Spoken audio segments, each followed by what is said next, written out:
El silencio en la lujosa oficina del notario era tan pesado que se podía cortar con un cuchillo. Solo se escuchaba el tic-tac incesante de un reloj antiguo colgado en la pared, marcando los segundos como si fueran latidos de un corazón a punto de estallar. Elena, sentada en la silla de cuero, tamborileaba sus uñas perfectamente pintadas sobre el escritorio de caoba. Su sonrisa era triunfante, casi depredadora. En su mente ya estaba gastando el dinero de la venta. Ya se imaginaba viajando, comprando ropa nueva, lejos de esa vieja casa con olor a humedad. A su lado, su esposo Carlos miraba al suelo, frotándose las manos con nerviosismo, incapaz de levantar la vista. La culpa se lo estaba comiendo vivo, pero su cobardía era más fuerte. «Bueno, licenciado», dijo Elena con tono arrogante, rompiendo el silencio. «¿Dónde firmo? Tenemos prisa. El comprador espera afuera y queremos cerrar esto hoy mismo». El notario, un hombre mayor de cabello blanco y mirada severa, llamado don Antonio, se quitó lentamente sus gafas de lectura. No miró los papeles, miró fijamente a los ojos de Elena con una mezcla de lástima y frialdad. Luego, cerró la carpeta de golpe. El sonido retumbó en la habitación como un disparo. «Señora Elena, guarde su bolígrafo», dijo don Antonio con voz grave y profunda. «Aquí no habrá ninguna firma hoy ni nunca». La sonrisa de Elena se borró instantáneamente. «¿De qué está hablando?», replicó ella alzando la voz. «Mi esposo es el dueño. Él heredó esa propiedad. Es nuestro derecho venderla». Don Antonio se inclinó hacia adelante, cruzando las manos. «Usted cometió un error fatal, señora. Pensó que al echar a su suegra a la calle como si fuera basura, se había deshecho del problema, pero olvidó un pequeño, diminuto detalle en la cláusula del testamento original. Esa casa nunca perteneció a su marido». El rostro de Elena palideció tanto que parecía haber visto a un fantasma. Carlos soltó un gemido ahogado. «¿Qué?», susurró ella con la voz temblando. «Lo que escuchó. Ustedes no son dueños de nada, y por lo que hicieron, acaban de perderlo todo. Dicen que la justicia de Dios tarda, pero nunca falla. Y para entender cómo esta mujer pasó de la soberbia total a la ruina absoluta en un solo segundo, tenemos que volver al principio, a 3 meses antes, cuando la ingratitud y la ambición tocaron a la puerta de la dulce Doña Clara. Cuéntanos en los comentarios desde dónde nos ves y suscríbete al canal. Para entender el dolor de esta historia, primero hay que entender el amor que vivía en esas paredes. La casa de Doña Clara no era una mansión de revista, pero tenía algo que el dinero no puede comprar. Tenía alma. Era una construcción sólida, de una planta, con un jardín lleno de geranios y bugambilias que ella misma regaba cada mañana mientras tarareaba canciones viejas. Cada ladrillo de esa casa tenía una historia. Doña Clara y su difunto esposo, Rogelio, la habían construido con sus propias manos hace 40 años.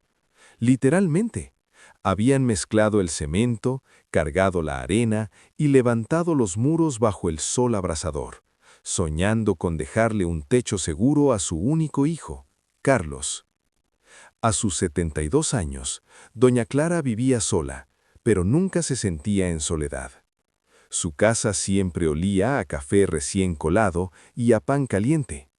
En la sala, una foto de Rogelio presidía el lugar, y ella solía hablarle mientras limpiaba el polvo.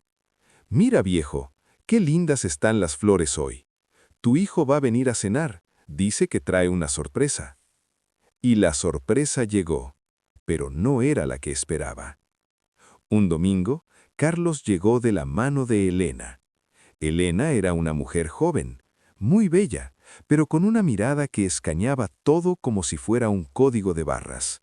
No miraba el hogar con cariño, miraba los metros cuadrados, la ubicación y el potencial de venta.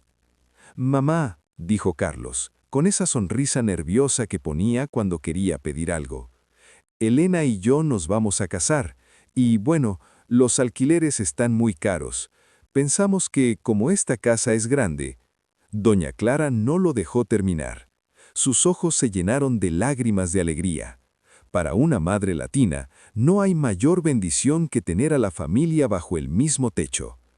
«Pero claro, mi hijo», exclamó abrazándolos, «esta es su casa, aquí cabemos todos. Qué alegría que la casa se llene de vida otra vez». Esa noche, durante la cena, Elena soltó el primer comentario, suave como la seda, pero afilado como una navaja. «Gracias, doña Clara. Pero sabe, Carlos y yo necesitamos privacidad. Somos recién casados. Esa habitación principal es la única que tiene baño propio». Se hizo un silencio incómodo. La habitación principal era el santuario de Clara. Allí había dormido con su esposo durante 40 años. Allí estaban sus recuerdos. Carlos bajó la mirada, avergonzado, incapaz de defender a su madre. Pero el corazón de una madre es generoso hasta la imprudencia. Clara sonrió, tragándose su nostalgia. «No se preocupen, tienen razón. Los jóvenes necesitan su espacio. Yo me mudaré a la habitación de huéspedes, la que da al patio. Estaré bien ahí». Al día siguiente, Clara empacó sus cosas. Descolgó la foto de Rogelio y la llevó al cuarto pequeño. Pensó que estaba haciendo un acto de amor. No sabía que estaba dando el primer paso hacia su propio abismo. Había dejado entrar al lobo al gallinero, y el lobo ya tenía hambre. El cambio en la casa no fue como un terremoto, que destruye todo de golpe. Fue más bien como la humedad, una mancha pequeña en la pared que ignoras al principio, pero que poco a poco se extiende hasta pudrir los cimientos. Las primeras semanas, Elena mantuvo una máscara de cortesía, pero pronto esa máscara empezó a agrietarse. Comenzó con las pequeñas mejoras. Un martes por la mañana, doña Clara regresó del mercado con su bolsa de mandados. Al entrar a la sala, se detuvo en seco. Su sillón favorito, ese viejo sillón de terciopelo verde donde solía tejer y rezar el rosario, ya no estaba. En su lugar había una planta exótica en una maceta moderna y fría. «¿Carlos?», llamó con voz temblorosa. «¿Dónde está mi sillón?». Elena salió de la cocina, limpiándose las manos con un trapo, sin siquiera mirarla a los ojos. «Ay, doña Clara, ese trasto ya estaba lleno de ácaros. Daba mal aspecto a la sala. Le dije a los del camión de la basura que se lo llevaran. Además, usted casi no baja a la sala, ¿verdad?». Clara sintió un nudo en la garganta. En ese sillón su esposo le leía el periódico los domingos.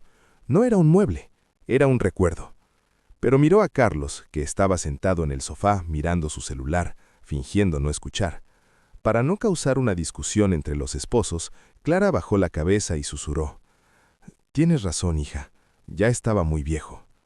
Ese fue el primer error de Clara, ceder para mantener la paz. Porque cuando cedes ante un tirano, no compras paz, compras más agresiones.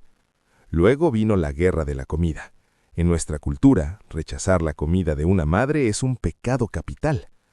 Un día, Clara se levantó temprano para preparar un sancocho, ese caldo espeso y delicioso que a Carlos le encantaba desde niño. La casa se llenó de un aroma maravilloso a cilantro y carne guisada. Cuando sirvió los platos, Elena hizo una mueca de asco, como si hubiera encontrado un insecto en su plato. «Carlos, amor», dijo con voz dulce pero venenosa, «tú sabes que estamos a dieta. Esta comida es demasiado grasosa. Es comida de gente de campo, muy pesada. Nos va a subir el colesterol». Carlos miró el plato humeante, olió el aroma de su infancia y luego miró a su esposa. «Sí, mamá, Elena tiene razón. Mejor pedimos algo ligero». Elena sacó su teléfono y pidió sushi para dos, solo para dos. Esa noche, doña Clara comió su sancocho sola en la cocina, sentada en un banco duro, mientras escuchaba las risas de su hijo y su nuera en el comedor, disfrutando de su comida moderna. Cada cucharada le sabía a sal, mezclada con sus propias lágrimas silenciosas. Pero lo peor ocurría de noche. Las paredes tienen oídos, y doña Clara, que ya dormía poco por la edad, escuchaba los murmullos que venían de la habitación principal. Eran gotas de veneno que vertía Elena en el oído de Carlos noche tras noche. «Carlos, tu madre me vigila. Siento que no tengo privacidad en mi propia casa. Amor, es que huele a viejo. Mis amigas no quieren venir porque se sienten incómodas con ella rondando por ahí. Necesitamos ese cuarto de huéspedes para mi oficina. Yo trabajo desde casa, Carlos. Necesito espacio para producir dinero. Ella solo ocupa espacio. Y el agua blanda, a fuerza de caer, perfora la roca dura. Carlos, débil y manipulado, finalmente cedió. Un mes después de la boda, Carlos entró a la habitación de su madre. No podía sostenerle la mirada. «Mamá, tenemos que pedirte un favor enorme. Elena necesita montar su estudio de diseño. Y, bueno, esta habitación tiene la mejor luz». Clara, que ya veía venir el golpe, suspiró profundamente. «¿Y a dónde me voy a ir, mijo?». Carlos señaló hacia el pasillo trasero, junto a la cocina. «El cuarto de costura. Lo limpiamos y cabe una cama individual perfectamente. Es temporal, mamá. Solo hasta que nos acomodemos». El cuarto de costura era en realidad una despensa glorificada. Un cuarto de 3 por 3 metros, sin ventanas, donde se guardaban las escobas y las cajas de Navidad. Hacía calor en verano y era una nevera en invierno. Esa tarde, doña Clara trasladó sus pocas pertenencias a ese agujero oscuro. Tuvo que dejar su ropero afuera porque no cabía. Se sentó en el borde de su camita, mirando la pared blanca y ciega, y por primera vez sintió miedo. No miedo a morir, sino miedo a darse cuenta de que para su propio hijo ella ya no era una madre, sino un estorbo que se guarda en el armario. Pero Elena no había terminado. Apenas estaba calentando motores. Lo que vendría después no sería solo humillante, sería público. 2 semanas después, Elena decidió que era hora de presentar su casa a la sociedad. Organizó una fiesta de inauguración. No una reunión familiar, sino una fiesta ruidosa con gente elegante, música alta y camareros contratados. Antes de que llegaran los invitados, Elena fue al cuarto oscuro donde vivía doña Clara. Ni siquiera tocó la puerta. Entró y la miró de arriba abajo con desprecio. «Escúcheme bien, señora. Hoy vendrá gente importante. Socios de Carlos, mis amigos del club. No quiero que salga de este cuarto». «Pero, hija», murmuró Clara, «aquí hace mucho calor y el baño está afuera». «Pues aguántese», siseó Elena. «No quiero que mis amigos la vean en esa bata vieja. Hueles a vejez. No me avergüence, por favor». La fiesta comenzó. La música retumbaba en las paredes, haciendo vibrar la pequeña cama de Clara. Las risas, el tintineo de copas de cristal, la alegría ajena. Todo eso sonaba como un insulto para la mujer que había construido esa casa con sus propias manos. Pasaron las horas. La sed y la necesidad física empezaron a torturar a doña Clara. Ella era una mujer mayor. Sus riñones ya no aguantaban como antes. Esperó y esperó, rezando para que la fiesta terminara, pero la música seguía. Finalmente, la necesidad fue más fuerte que el miedo. Se puso su bata descolorida, se arregló el cabello blanco con sus manos temblorosas y abrió la puerta. Solo quería ir al baño y tomar un vaso de agua. Intentó ser invisible, pegándose a la pared del pasillo. Pero el destino es cruel. Justo en ese momento, la música se detuvo para que Elena hiciera un brindis. «Gracias a todos por venir a nuestro nuevo hogar», gritaba Elena con una copa de champaña en la mano. Y entonces todos la vieron. Vieron a una anciana frágil, asustada, caminando como un fantasma por el pasillo. Se hizo un silencio sepulcral. Elena se giró y vio a su suegra. Su rostro se transformó. No fue compasión lo que sintió, sino una furia helada. Caminó hacia ella, no para ayudarla, sino para acorralarla. «Te dije que no salieras», le susurró al oído con violencia, aunque todos podían ver su agresividad. Luego se volvió hacia los invitados con una sonrisa falsa y triste. «Ay, perdonen todos, es mi suegra. Pobrecita, ya está senil. A veces se escapa y no sabe ni quién es. La demencia es muy dura, ya saben». Clara sintió que el corazón se le rompía. No estaba loca, estaba sedienta. Miró a Carlos, buscándolo entre la gente. Sus ojos suplicaban: «Hijo, defiéndeme. Diles que no estoy loca. Diles que soy tu madre». Pero Carlos, rodeado de sus nuevos amigos, se dio la vuelta. se hizo el desentendido. Bebió de su copa para ocultar su vergüenza. Negó a su madre, tal como Pedro negó a Jesús. Elena agarró a Clara del brazo con fuerza, clavándole las uñas, y la empujó de vuelta al cuarto oscuro, cerrando la puerta con llave desde afuera. «Ahí te quedas hasta mañana», gritó. Esa noche, Clara lloró. Pero no lloró sola. Del otro lado de la cerca del patio, Juana, la vecina pobre que vivía en una casita de madera, había escuchado todo. Juana se acercó a la ventanita alta de la despensa y susurró. «Doña Clara, ¿está ahí?» «Sí, Juana», respondió Clara con voz quebrada. «Doña Clara, esto no es vida. Esa mujer es el diablo. Véngase conmigo. Mi casa es humilde, el techo es de lámina, pero nunca le faltará un plato de sopa ni respeto. Salga de ahí, por favor».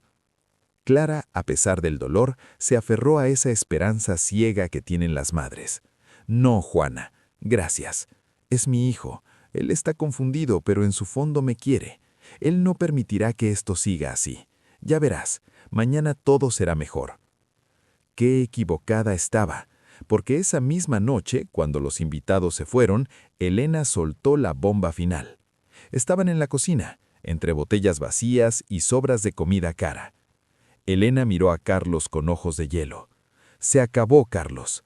Esa vieja arruinó mi fiesta. Me hizo quedar en ridículo». «Elena, por favor, solo quería ir al baño», intentó decir él. «No me importa», gritó ella, golpeando la mesa. «Ya no aguanto más. O ella se va mañana mismo a un asilo público, o me voy yo. Y si me voy, te quedas solo y te demando por el divorcio. Tú decides, tu madre loca o tu esposa». Carlos se quedó en silencio, un silencio largo y cobarde, y en ese silencio firmó la sentencia de su madre. Esa tarde, el cielo se puso gris plomo y comenzó a llover. Parecía que hasta Dios estaba llorando por lo que iba a suceder en esa casa. La decisión estaba tomada. Elena no quería esperar ni un día más. Había empacado la ropa de doña Clara en 2 bolsas de basura negras y en esa vieja maleta de cuero con la que Clara había llegado a esa casa 40 años atrás, cuando era una joven novia llena de sueños. Carlos bajó las escaleras cargando la maleta. No miraba al frente, miraba sus zapatos.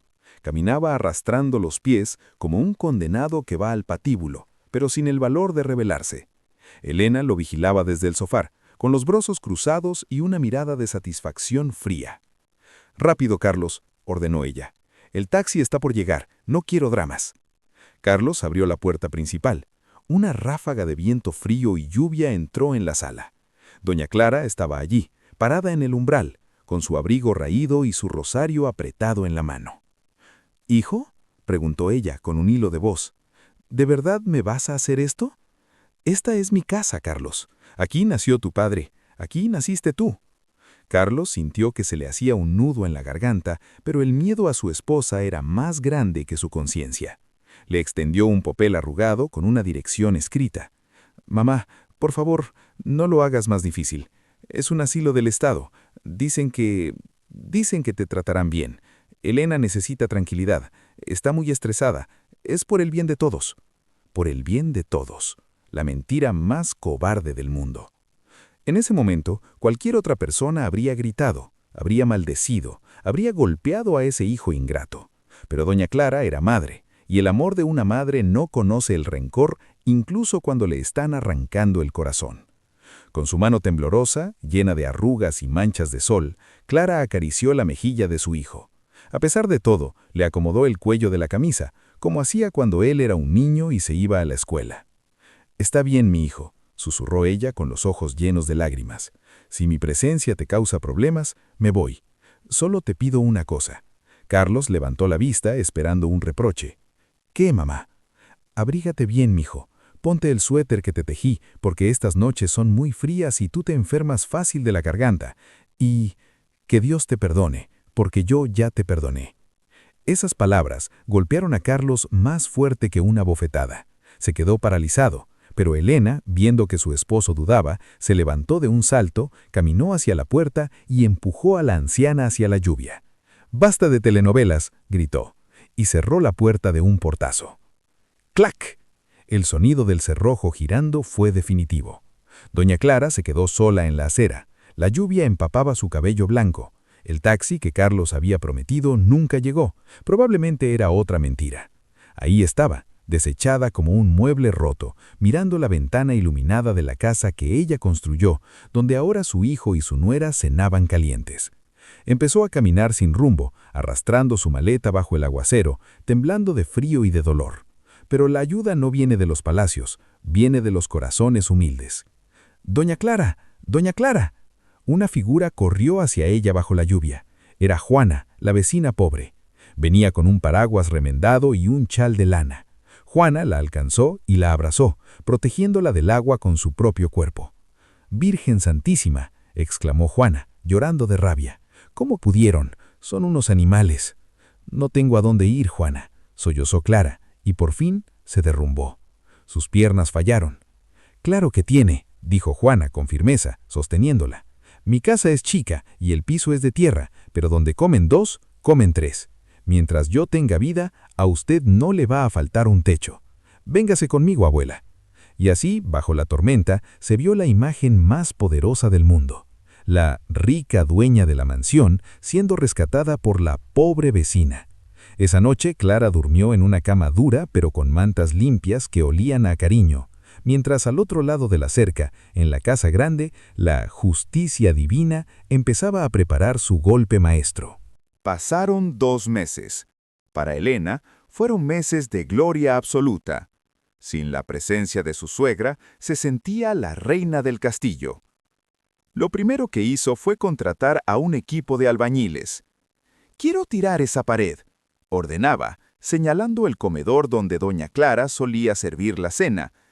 «Quiero un concepto abierto, moderno, minimalista. Y quemen esos muebles viejos». El ruido de los martillos rompiendo las paredes resonaba en el barrio como gritos de dolor. Doña Clara, desde la humilde ventana de la casa de Juana, veía cómo sacaban los escombros de su vida. Veía cómo tiraban a la basura los marcos de las ventanas que su esposo había lijado a mano. Lloraba en silencio, pero Juana le decía: «Tenga fe, vecina, Dios no se queda con nada de nadie. Deje que rompan, ya verán lo que encuentran». Y tenía razón. La ambición de Elena era un saco sin fondo. Las reformas costaban una fortuna. Querían mármol italiano, grifos de oro, luces inteligentes. Pronto los ahorros de Carlos se esfumaron. Una noche, Elena tiró las facturas sobre la mesa. «No tenemos liquidez, Carlos. Necesitamos más dinero para terminar la obra y para invertir en mi negocio de ropa». «Ya no tengo más, Elena. Las tarjetas están al límite», respondió él, agobiado. «Pues hipotecamos la casa», dijo ella con frialdad. «Es una propiedad enorme, vale millones. El banco nos dará lo que queramos. Vamos mañana mismo al notario para escriturar el préstamo». Y así fue como volvimos al principio de nuestra historia, a esa oficina fría con el reloj haciendo tic-tac. Don Antonio, el notario, abrió la vieja carpeta de cuero. Sus manos, enguantadas en experiencia, sacaron un documento amarillento por el tiempo. No era un documento digital, era papel antiguo firmado con pluma fuente. Como les dije al principio, don Antonio, mirando a Elena a los ojos, «Ustedes no pueden hipotecar nada, porque la casa no es de Carlos». Elena soltó una risa nerviosa. «¿De qué habla? Doña Clara le cedió la casa a Carlos hace años. Yo vi los papeles de la donación». «Usted vio una parte, señora», corrigió el notario, «pero no leyó la letra pequeña». Don Antonio se puso las gafas y comenzó a leer en voz alta, con esa solemnidad que tienen las sentencias finales. «Yo, Rogelio Martínez, en pleno uso de mis facultades, cedo la propiedad a mi hijo Carlos, pero», hizo una pausa dramática, «bajo la condición estricta de usufructo vitalicio a favor de mi esposa, Clara. Ella será la administradora única y absoluta del hogar mientras viva. Además», don Antonio levantó la vista y miró a Carlos con una decepción profunda. «Aquí viene lo importante, Carlos. Tu padre te conocía bien, sabía que eres un hombre de corazón blando, fácil de manipular. Por eso incluyó la cláusula 4, protección por ingratitud». ¿Qué dice esa cláusula?, preguntó Carlos, sudando frío. Dice que si en algún momento doña Clara es privada de su techo, coaccionada a salir o abandonada sin sustento, la donación queda automáticamente anulada. La propiedad deja de ser tuya al instante y pasa a ser propiedad exclusiva de la beneficencia de la Iglesia o vuelve a nombre de Clara si ella así lo reclama legalmente para venderla y mantenerse. Hubo un silencio sepulcral. Elena sintió que el suelo se abría bajo sus tacones caros. «Eso es mentira», gritó ella, perdiendo la compostura. «Esa vieja no puede hacernos esto. Nosotros invertimos dinero en esa casa, rompimos las paredes». Don Antonio cerró la carpeta con fuerza. «Exacto, rompieron paredes en una casa ajena. Eso se llama daños a la propiedad. Y ahora, si me permiten, tengo una llamada que hacer. Doña Clara ya está en camino con su abogada». En ese momento, la puerta de la oficina se abrió. No entraron policías, entró doña Clara, pero no venía con la cabeza baja, venía limpia, peinada, con la ropa sencilla que le prestó Juana, pero con una dignidad que llenaba la habitación. Y detrás de ella venía Juana, sonriendo como quien sabe que ha ganado la guerra sin disparar una sola bala. Elena miró a su suegra y por primera vez tuvo miedo, no miedo al dinero, sino miedo a la verdad. El silencio en la oficina fue roto por los sollozos de Carlos. Cayó de rodillas ante su madre, abrazándola por las piernas, con lágrimas de remordimiento empapando su falda. «Perdóname, madre, soy una inútil. No sé qué me pasó, estaba ciega». Elena, en cambio, no se arrodilló. Su orgullo pudo más que su sentido de la decencia. Intentó jugar su última baza, la manipulación. Cambió su expresión de odio por una sonrisa temblorosa y se acercó a doña Clara. «Ay, mi querida suegra», dijo con voz empalagosa. «No montemos un escándalo. Sabes, tengo un carácter irascible, pero te quiero. Todo esto de la residencia fue una tontería cuidarte. Ven a casa, te devolveremos tu habitación. Todo volverá a ser como antes». Doña Clara miró a su nuera, no con odio, sino con profunda compasión. Suave pero firmemente, apartó la mano de Elena. «No, Elena», dijo Clara con calma, «nada volverá a ser igual, porque aunque pegues un plato roto, seguirá roto». Entonces miró a su hijo que seguía llorando en el suelo. Le acarició el pelo con la ternura que solo posee una madre, pero esta vez su mano no tembló. «Carlos, levántate. A un hombre no se le juzga por su dinero, sino por su palabra y por cómo trata a quienes le dieron la vida. Te perdono, hijo mío. Mi corazón de madre siempre te perdonará, pero mis canas y mis lágrimas exigen respeto». Clara se puso de pie, aparentando más alta de lo que era. «Elena, ¿querías una casa moderna sin ese olor a viejo? Bueno, puedes buscar una hora, pero no será mi casa. Tienes 24 horas para trasladar tus cosas, y cuando digo tus cosas, me refiero a tu ropa y tus artículos de lujo. Los muebles de mi esposo que quemaste, Dios ya se encargó de eso». «Pero no tenemos a dónde ir», gritó Elena quitándose la mascarilla. «Nos lo gastamos todo en reparaciones». «Tienes salud y juventud», dijo Juana, la vecina, dando un paso al frente. «Trabaja, igual que doña Clara trabajó 40 años para poner esos ladrillos que todos despreciaban». Epílogo. Consecuencias. El desalojo fue rápido. Los vecinos, que lo sabían todo, porque en los barrios latinoamericanos todo el mundo lo sabe todo, salieron a la calle, no para ayudar con la mudanza, sino para observar en silencio. Fue una prueba social. Elena se fue cabizbaja, cargando sus vestidos de diseñador en las mismas bolsas negras que había usado para echar a su suegra. La ironía era impecable. ¿Y qué pasó después? La relación entre Carlos y Elena no duró ni un mes. Sin hogar y ni dinero, el amor de Elena se evaporó. Lo dejó por un hombre con una gran fortuna, demostrando que amaba su billetera, no a su hombre. Carlos se quedó solo, viviendo en una pequeña habitación alquilada, trabajando doble turno para pagar sus deudas. Visitaba a su madre todos los domingos, pero su mirada, aunque amorosa, reflejaba una tristeza que nunca se desvaneció. Había aprendido la lección, pero a un precio muy alto. Doña Clara regresó a casa. Con el dinero de su pensión y la ayuda de un abogado honesto, reparó la situación, pero no quería volver a vivir sola. «Juana», le dijo un día a su vecina, Tu choza de hojalata tiene una gotera terrible. Trae a tus hijos. Esta casa es demasiado grande para una sola anciana y necesita la risa de los niños para alejar los malos recuerdos. Y así, la mansión que Elena quería convertir en un frío búnker se convirtió en el hogar de dos familias, unidas no por la sangre, sino por la lealtad. Amigos, esta historia nos enseña una lección sagrada. La Biblia dice, honra a tu padre y a tu madre para que tus días se alarguen sobre la tierra. Efesios 6:1. Elena y Carlos olvidaron que la vida es efímera. Hoy estás en la cima, menospreciando a los ancianos. Mañana puedes encontrarte en el fondo, necesitando su ayuda. Nunca, por complacer a tu pareja o por ambición, desprecies a quienes te cuidaron cuando tú no podías cuidarte a ti mismo. Porque el dinero va y viene, pero una madre es un regalo de Dios que se da solo una vez. Si esta historia te conmovió, suscríbete al canal y comenta. Honraré a mis padres hoy y siempre. Comparte este video con alguien que necesite ver la luz. Que Dios te bendiga.